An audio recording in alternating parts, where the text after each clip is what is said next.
Olá a todos, bem-vindos ao Booksteps. O meu nome é Catarina e hoje venho falar-vos do livro Uma Questão de Beleza, de Zadie Smith.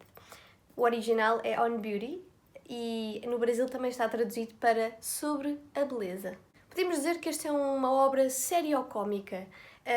Na verdade, nós vamos falar de duas famílias, os Belsi e os Kips, que têm os dois alguns filhos e cujas histórias se articulam de uma forma muito interessante e cómica. Muitas vezes emocionante, mas sempre com pontos em comum, nomeadamente a procura de identidade, os problemas raciais, o falhanço, a ambição, as agendas privadas. Podemos dizer que esta obra é uma versão atualizada de uma obra do século XIX, que se chama Howard's End, de E.M. Forster. Podemos dizer então que é uma homenagem a essa obra. Na verdade, em ambas há um conflito externo entre duas famílias, assim como outras personagens que trazem temáticas importantes, como o problema das classes sociais e tantos outros, como a beleza. De forma a simplificar, vou deixar aqui um esquema das famílias. Temos a família principal, que são os Belsi, constituído por Howard, Kiki, que são os pais, e os três filhos, Jerome, Zora e Levi. É muito importante porque Howard e Kiki constituem um casal multirracial. Howard é um homem inglês, britânico, e Kiki é uma afro-americana, e portanto, entre eles já há uma mixórdia de culturas muito patentes na obra, mas também num ramo intelectual, porque Kiki é uma enfermeira e ela não se insere no mundo académico. Já Howard é um professor de História da Arte e de Estética e que está imersamente envolvido nessa temática da academia e, portanto, constitui em si um casal também muito diferente. Esta obra vai se inserir maioritariamente nos Estados Unidos, mais propriamente numa universidade que é fictícia, mas que representa aquele tipo de universidades que nós conhecemos como Ivy Leagues, que constituem no fundo o sonho dos estudantes americanos, não só para se endividarem, mas também para seguirem um futuro irrisório. De qualquer das formas, essa faculdade criada pela autora chama-se Faculdade do Wellington. E é aí que se passa a maior parte da narrativa, ou pelo menos centra-se a maior parte das discórdias. Porquê? Porque esta família, que é os Belsi, são liberais ateus. Tirando o filho mais velho, que ele acaba por se tornar muito católico e bastante até praticante, o que sai completamente do seio familiar e da aura familiar dos Belsi. E, portanto, ele vai ter alguns problemas com o pai nesse sentido, porque o pai, o Howard, é uma personagem de veras peculiar. Não só o nome Howard advém da obra Howard's End, como ele é, no fundo, um verdadeiro hipster. Porque o Howard não tem telemóvel, porque não acredita na tecnologia, porque o Howard não gosta de admitir que Mozart é um bom músico por ser comercial. Howard odeia coros e cantos porque acha estúpidos. Não gosta muito do pai porque não o compreende. Não gosta assim tanto da arte porque não acha as coisas bonitas. Não gosta do Natal porque é comercial, dos católicos porque são irracionais, enfim. É uma personagem em si bastante azeda. Ele representa aquele homem de meia idade, azedo para com a vida e, enfim, e pouco confiável. Então já estão a ver que esta família vai trazer muitas peripécias. Porque depois temos a filha do meio, que é a Zora, e ela é muito parecida com o pai. Aliás, ela segue claramente as pisadas do seu pai, porque estuda na faculdade onde o pai dá aulas e quer ser uma intelectual na academia. E depois temos o terceiro filho, que é o mais interessante de todos, na minha opinião, porque o Levi é um personagem que ele não se enquadra naquela estrutura familiar. Ele não gosta muito da mãe nem do pai, na medida em que não encontra neles as respostas que procura. E não esqueçamos uma coisa, é que estes jovens do século XX são produto de um século que nos obrigou a rótulos identitários. Portanto, eles não procuram a sua identidade na cultura mista de étnica e mesmo racial dos pais. Eles procuram sempre noutras variantes. E é muito interessante, porque aqui se vai cruzar outra família, são os Kips. Os Kips são ultraconservadores e católicos. Portanto, temos o pai, que é o arqui-inimigo do Howard, que é o Monty, e a sua mulher Carlene. A Carlene é muito misteriosa, mas sabemos que Monty é um erudito, também ele um académico muito importante que vai dar aulas para a faculdade de Howard. E tem 2 filhos, o Michael, que eu não vou aprofundar sobre ele neste vídeo, e a Victoria, que simboliza a mulher negra, a jovem negra lindíssima, o arquétipo da beleza exótica, que vai ser cobiçada por muita gente. E nós podemos dizer que esta obra se insere num género literário muito preeminente nos anos 50, que se intitula de Campus Novel, ou de obras académicas, obras que se passam maioritariamente em cenários académicos, isto porque nós vimos uma ascensão da procura de universidades e do ensino no Reino Unido e nos Estados Unidos nos finais do século XX, na segunda metade, e portanto a obra que inaugurou este género literário foi o Lucky Jim, de Kingsley Amis. Este género literário pauta-se por paródias, ironias, com humor em todo o lado. E normalmente é uma personagem principal que se destaca no mundo académico, ou pelo menos o vive intensamente, e aqui será Howard. E não quero deixar de afirmar uma questão, que é o patriarcado nesta obra é muito preponderante e está expressamente ligado à voz masculina das personagens. Não vou adentrar muito neste tema, mas para dizer que, de facto, as personagens masculinas muitas vezes oprimem, embora de forma inconsciente, as personagens femininas, porque eles procuram sempre algo fora do que lhes é dado, na medida em que as mulheres acabam por ser muito mais estética do que ética.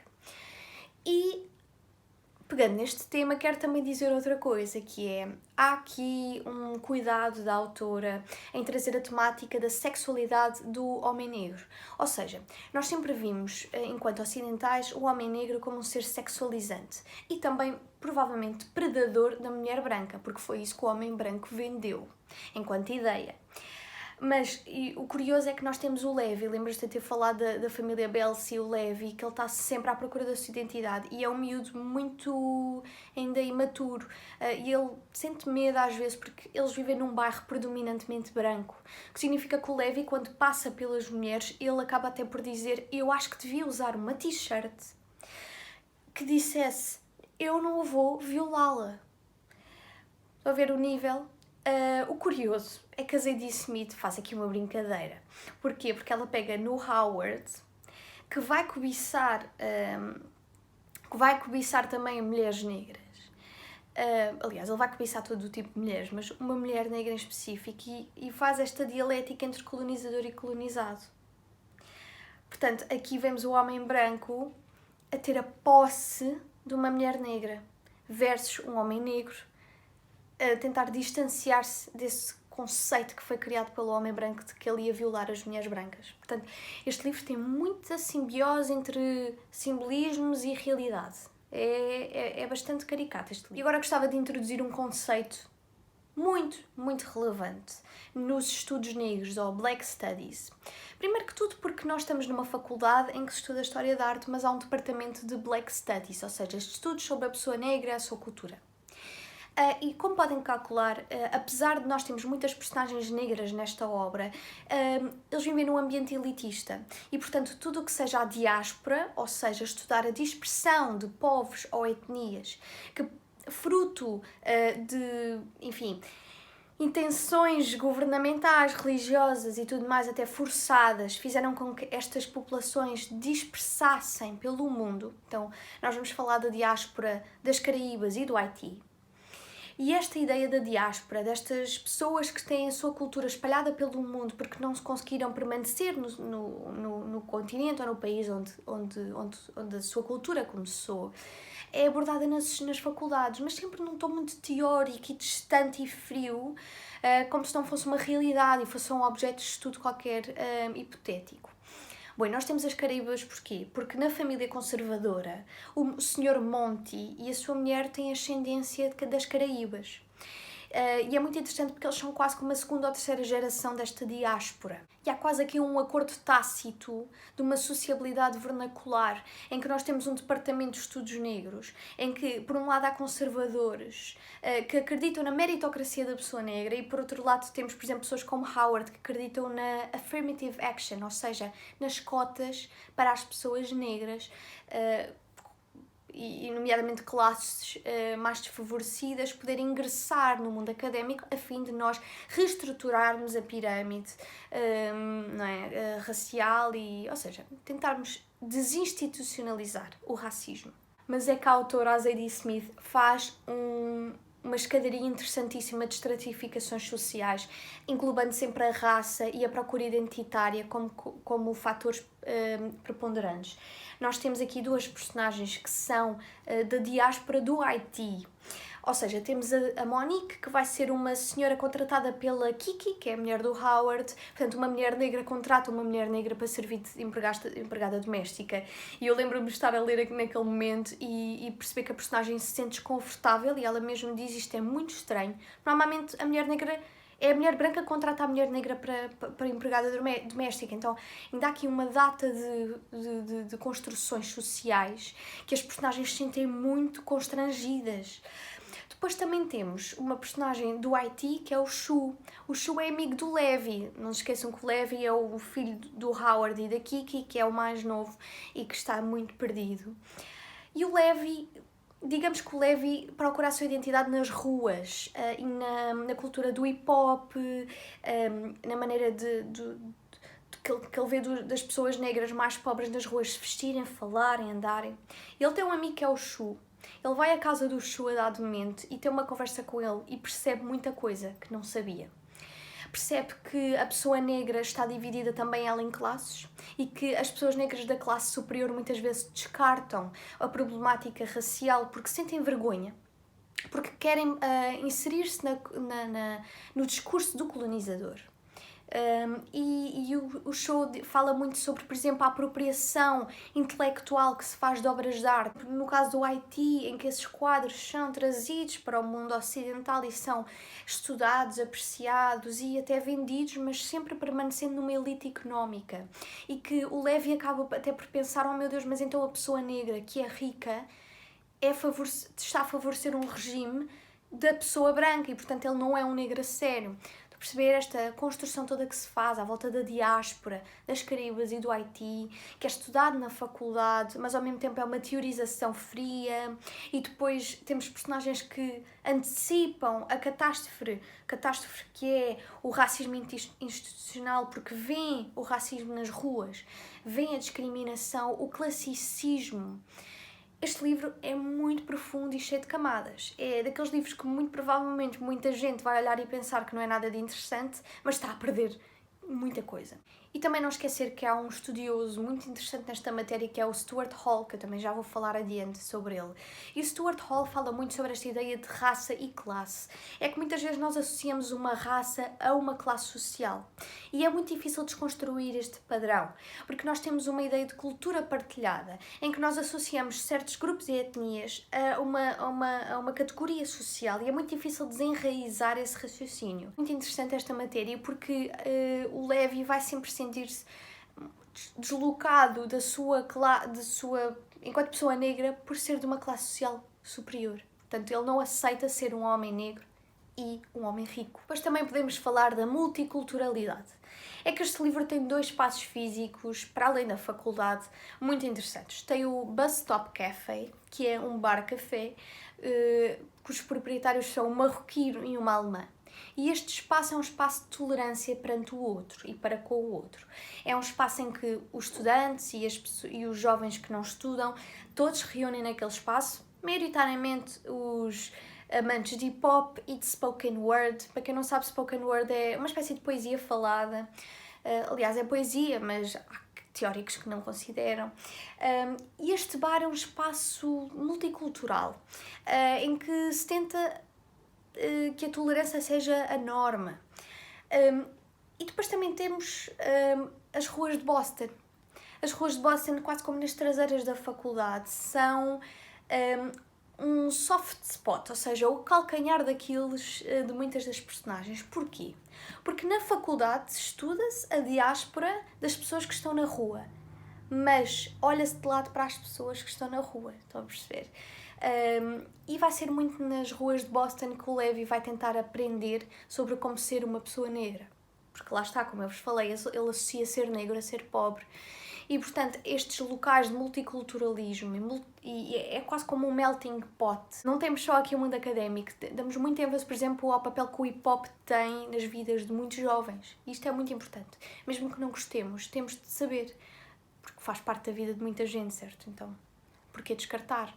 E é agora que entra uma personagem que digo-vos que foi a minha favorita, que é o Carl. O Carl é um jovem negro que se depara com a família Belsi quando vai a um concerto de borla de músicas do Mozart e ele depara-se com a família. Eles começam a conversar e tal, a vida dele vai se interligar com as das personagens da família, mas o Carl é um mediador entre o Levi e a sua identidade. Porque o Carl é quase como a epítome da pessoa autêntica. Só que assim que o Carl é visto como, afinal, algo um pouco intelectual pelas pessoas da faculdade, porque ele escreve poesia, o Levi vai perder o deslumbramento. Estão a ver? Portanto, é sempre esta associação que se faz de que a pessoa negra não pode ser da academia nem rica. É problemático. Mas o Levi representa essa mentalidade. Bom, o Carl é muito interessante porque o Howard, o pai de família dos Belsi, assim que o vê, compara logo com um quadro do Rubens, como vocês podem ver aqui na imagem. E, portanto, estão a ver, isto é sempre uma associação constante da pessoa negra e da identidade. E eu agora gostava de trazer outra vez o teórico Stuart Hall. O Stuart Hall define a identidade como um aglomerado de características basilares. As identidades são múltiplas construções, nunca singulares, constantemente no processo de mudança e transformação, construídas dentro de um discurso sem o qual não existem, produtos de uma delimitação de diferença e exclusão e desenvolvidas pela diferença. Isto é muito preponderante no livro, porque cada personagem nesta obra, ela procura a sua identidade por oposição a um grupo ou a uma categoria de pessoas. Ou seja, a procura de identidade é sempre marcada pela diferença em relação ao outro, e não só uma coisa unilateral e unitária. Depois também vos queria falar do Homi Bhabha, que é também um teórico indiano, muito interessante, que nos fala sobre a pós-colonização. Ele vai falar muito sobre a dialética colonizador-colonizado e no espaço no meio, ou seja, o terceiro espaço de enunciação. Então o que é que nós temos? Nós temos estas gerações que foram colonizadas e cujos filhos e netos provavelmente depois emigraram para um país colonizador. O que acontece é que nós temos uma hibridez e uma mímica. Uma hibridez na medida em que estas gerações vão ser híbridas em termos culturais, porque estão pegadas à diáspora dos antepassados e ao local físico onde vão permanecer. E depois pela mímica, porque para se adaptarem a estes países colonizadores, outrora colonizadores, eles vão ter de fazer alguma mímica social e cultural da sociedade em que se inserem. E então este conceito é muito interessante porque este terceiro espaço de enunciação é o espaço onde pode haver algum crescimento e criatividade com o aglomerado de informação que vem para estas pessoas. É muito interessante esta teorização. Outro tema que eu quero falar é da afinidade desta obra ao pós-colonialismo enquanto crítica ao etnocentrismo. Bom, e aqui eu quero pegar um fator e dizer-vos uma coisa. Eu quero falar sobre o problema da cor da pele e como ele é associado ao longo dos séculos como uma coisa positiva ser branco. Mas quero-vos dizer que há uma associação que é feita nesta obra ao tom de pele branco. Mas eu não vos queria dar um spoiler e, portanto, eu só peço que confiem em mim quando eu digo que é relacionável. Se lerem a obra e não conseguirem encontrar esta relação do tom de pele da pessoa branca ser superior, peço-vos que me mandem mensagem para falarmos sobre isso. Bom, o que acontece é que o classicismo do século XVIII, em que as pessoas que trabalhavam no campo eram claramente desfavorecidas e a baixo preço, não é? Do que as pessoas da realeza e da nobreza, que não apanhavam quase sol, e portanto associou-se já desde o classicismo do século XVIII e se calhar até anteriormente a ideia de que ser branco era ser rico, era ter estatuto. E isto isto permanece muito presente na sociedade contemporânea, só que a questão é, nós temos no Ocidente uma cultura de bronzear, porque se associa a pessoa estar bronzeada a ter férias, a ir para a praia, portanto tem um estatuto superior. Só que há um fator muito interessante que é, se vocês forem desde a Índia ao Sudeste Asiático, ao Médio Oriente, à África, alguns países do continente africano, até às ciganas na Bulgária, há uma cultura de tentar que a pele fique mais branca como símbolo de beleza. Portanto, mais branco igual a beleza. Aqui no Ocidente já não é bem assim, mas enfim. E eu quero-vos dizer que isto podem culpar quase plenamente os Estados Unidos. Os Estados Unidos é que dispersaram esta ideia, são eles que põem as suas fábricas e esta cultura do cosmético nestes países. Portanto, temos aqui um promissor inimigo da identidade dos outros povos, como nós já sabemos, não é? Que os Estados Unidos gostam muito de fazer. Uma nota que eu quero dar. Para quem não conhece este facto, é que os alemães e os belgas, quando foram colonizar alguns povos da África, eles depararam-se com os Tutsis e com os Burundi. Os Tutsis eram um povo que os alemães adoravam e que, reparem, havia vários povos. Há vários povos no continente africano, certo? Mas os Tutsi eram considerados superiores, porque eles tinham uma pele um bocadinho mais branca e umas feições que os alemães consideravam que eram quase que ocidentais. Ou seja, o que é que eles disseram? Vocês não são da ascendência africana. Vocês, de certeza, que são da ascendência europeia que depois migraram para a África. E o que é que isto deu? Isto deu no genocídio do Ruanda. Agora, vamos falar de uma coisa que se calhar já estava à espera, que é On Beauty, uma questão de beleza. O que é isto da beleza nesta obra? É muito relevante a beleza nesta obra porque a maior parte das personagens percepciona a beleza de forma diferente. Só que a personagem principal, o Howard, ele vê a beleza como estética e nunca ética. Ele descarta que a arte possa ter um valor moral positivo. Portanto, ele está completamente enraizado numa ideia de que a arte não serve para ser bela, mas para ser estético. E eu acho que ele incorpora muito isso na vida dele, até no seu próprio casamento. Ele vê o seu casamento como a estética da aparência e não como amor de verdade, ou beleza, porque há amor entre duas pessoas. Nós também temos de pensar que a arte e a beleza também são vistas com lentes diferentes consoante a nossa cultura e a nossa lente cultural, não é? E o nosso background. E por isso é que é tão subjetivo. A questão é que nós neste livro vamos ter uma universidade onde se estuda a história da arte e as discussões na sala de aula são sempre alunos, até às vezes com bolsas de estudo, que são de classes inferiores, não tiveram acesso a museus tão facilmente, nem a livros, e que vão conseguir compreender a arte de uma forma muito mais verdadeira do que aqueles académicos que tiveram sempre acesso a tudo. Isto para dizer o seguinte, que a arte muitas vezes é posta num pedestal, como sendo algo inacessível à compreensão humana, mas a arte é sentir. Tudo o que vem a seguir, de análise e interpretação, aliás, com a obra literária é o mesmo, nós temos primeiro de sentir a conexão e só depois é que podemos chegar ao outro lado. Porque não nos interessa muito a estética se ela não é acompanhada de uma beleza verdadeira. E eu acho que é muito o que o Zadie Smith tentou trazer neste livro, é que as personagens todas veem a beleza na sua forma e medida. Mas temos de ter cuidado com a forma como percepcionamos a beleza, se ela não são padrões enraizados e perigosos e predatórios, não é?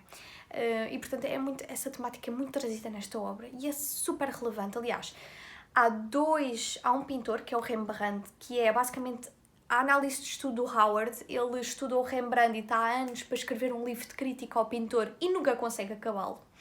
E depois temos outro quadro, que é um quadro que vai circular na obra por ligação às duas mulheres de família, a Kiki e a Carlene. E esta obra vai ter um impacto muito, muito forte na vida das personagens, pelo simbolismo que acarreta e pela dimensão da diáspora também. E é isto. Este foi o vídeo, eu espero que tenham gostado. Digo-vos já que este livro tem muito mais coisas para serem faladas, mas não vos quero maçar. E acho que fica bem, quem quiser ler, descobrir por si, não vale a pena estar a contar tudo.